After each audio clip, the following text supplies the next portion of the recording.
guardian of the light.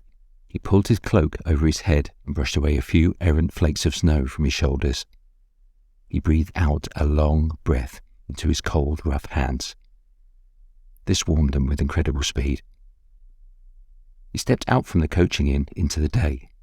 His footfalls were cushioned by the blanket of fresh snow.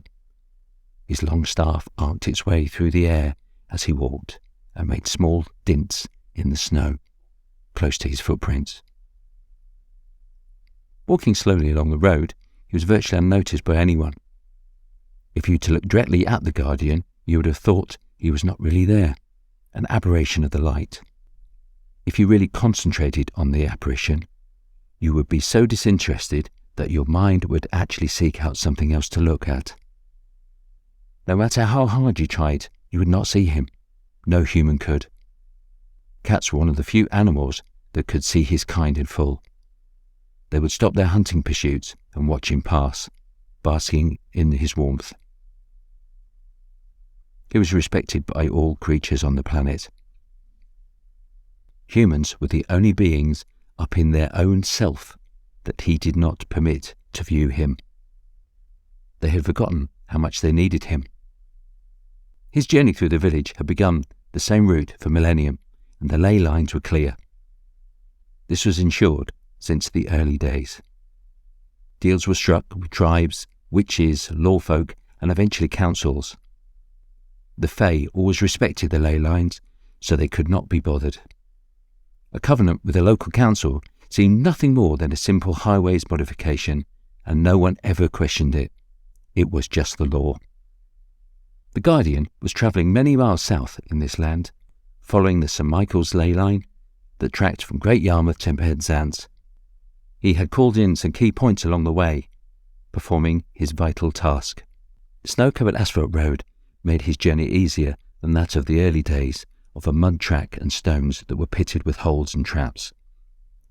The dung was replaced with modern-day litter.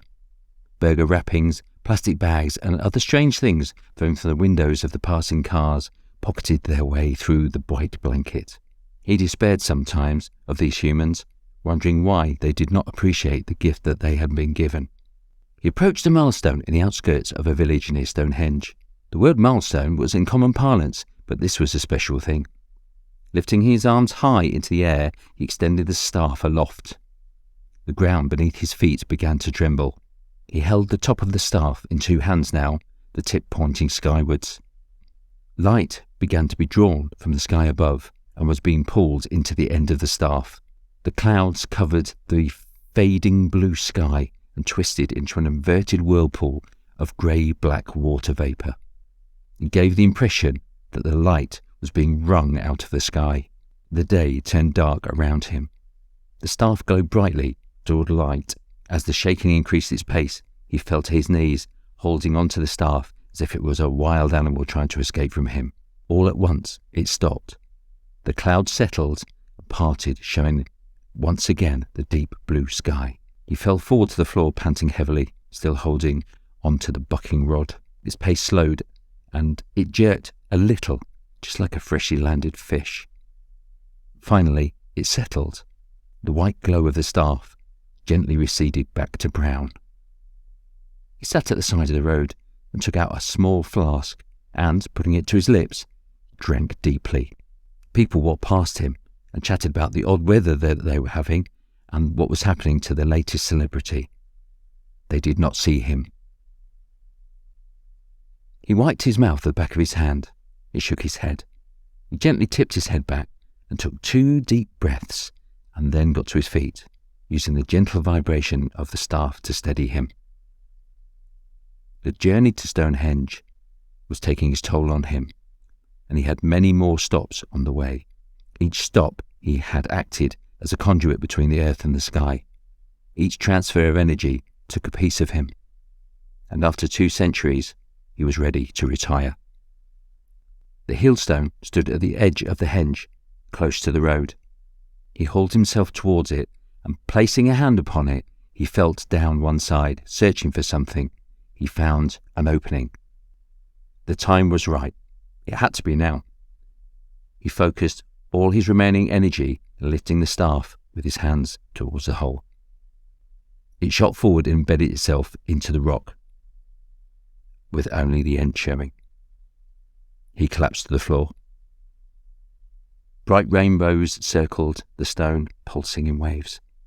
These circled higher and higher, culminating in the pinnacle of the stone. The light accumulated in a large glowing orb. Blinding white light hung there. It hovered, waiting for the signal.